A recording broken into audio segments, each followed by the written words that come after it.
Mega Mawile debuts during its own raid day in Pokemon Go, and in this video I will be going through all of the details and tips, including the shiny rate, raid counters, and how you can get 7 free raid passes on the day. So the event takes place on Saturday, October 12th between 2 PM and 5 PM local time. For the bonuses, Mega Mawile will be appearing more frequently in raids, meaning it will be on pretty much every gym, and the raids will be refreshing every hour. You will receive 5 additional in-person free raid passes from spinning gyms. These will be additional to the daily free raid pass, and you can save one from the day before, so you can actually get up to 7 free raid passes for this day. Mawile will also have a shiny rate of 1 in 10, so this will be one of the best chances to get the shiny. And the remote raid limit will be increased to 20 from October 11th at 5 PM PDT until the 12th at 8 PM PDT. There will also be a $5 ticket available for purchase, and this will get you another 8 in-person raid passes from spinning gyms. You'll have an increased chance to get Rare Candy XL from raid battles, and you'll get 50% more XP and 2 times Stardust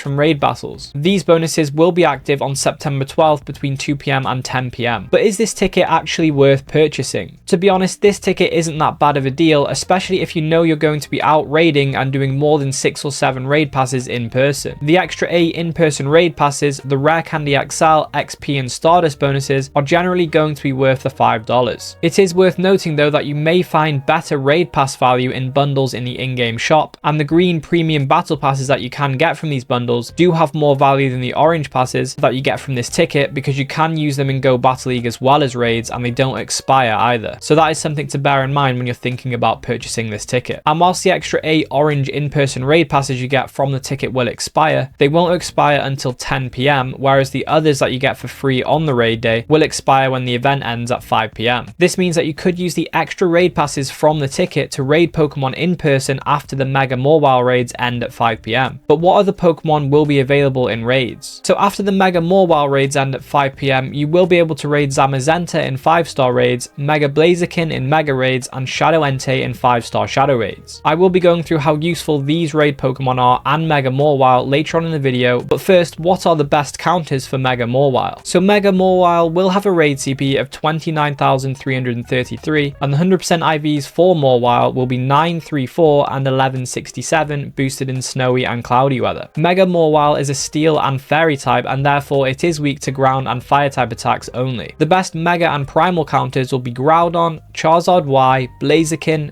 Garchomp, Charizard X, and Swampert. The best shadow counters will be Groudon, Heatran, Chandelure, Moltres, Excadrill, and Entei. The best legendary and mythical counters will be Groudon, Therian Form Landorus, Duskmane Necrozma, Dawnwings Necrozma, Heatran, and Reshiram. And the best budget counters will be Chandelure, Excadrill, Garchomp, Blaziken, Delphox, and Flareon. This raid will be soloable with the best counters at high levels, but if you don't have that, then I recommend bringing another player to be safe. Remember to party up if you are raiding with other people, so you can use party power to make the raid easier. If you do need other people to help you with the raid, I recommend using Niantic Campfire to host the raid, and then you'll be paired with people who will be invited to the raid to help you out. You can also use Niantic Campfire to do remote raids as well if you want to. Otherwise, you could use apps like Pokegenie to help you find people to invite to a raid, or again, if you're looking to remote raid yourself. And if you do want extra candy for this Pokemon, remember to Mega Evolve a Pokemon before you do the raids. You can Mega Evolve any Pokemon even if it doesn't match up with the type of the Pokemon you're catching to get bonus candy from a raid encounter. But if you want increased